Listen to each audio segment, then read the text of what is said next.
大家好，我是超子，今天给大家分享一道少油版的豆角烧茄子，做法简单，不用油炸，这才是靠谱的家常菜。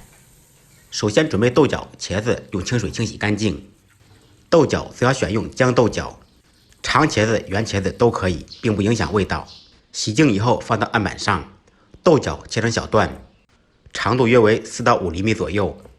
切好以后放入碗中备用。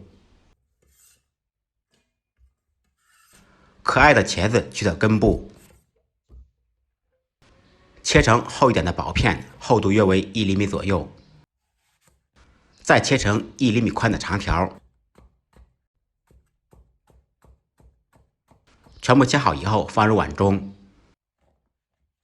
加入1小勺盐，先把茄子杀下水，这样茄子做的时候就不容易吸油。用手搅拌均匀，腌制10分钟左右。准备几粒大蒜，用刀拍匀剁碎。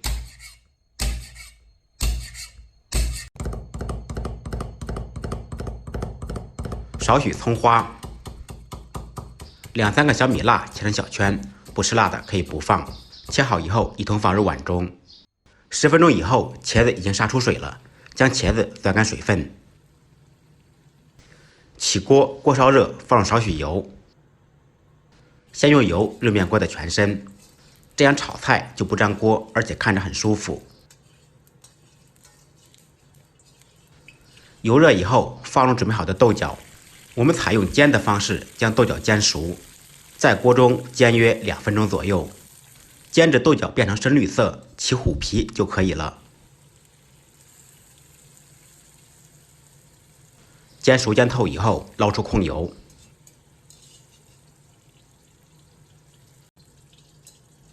锅中不用再放油，放入杀好水的茄子，继续将茄子煎至两面金黄。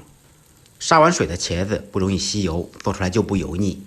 煎茄子的过程，家庭小灶大概需要2、3分钟左右。煎好一面，翻过来煎另一面。同样把茄子煎熟煎透，煎至微微发黄就可以了。茄子煎好以后，将茄子扒拉开，用锅中仅有的一点底油放入准备好的小料，把小料爆出香味，放入煎熟的豆角，开大火快速翻炒均匀，烹入生抽酱油，增加鲜香味。少许蚝油，刚才茄子杀水已经放盐了，所以炒的时候盐就不用放了。生抽、蚝油也是咸的，放入少许白糖，继续快速翻炒扒拉1、2下。最后烹入1点锅边醋，放醋不是为了增加酸味，而是解腻增香。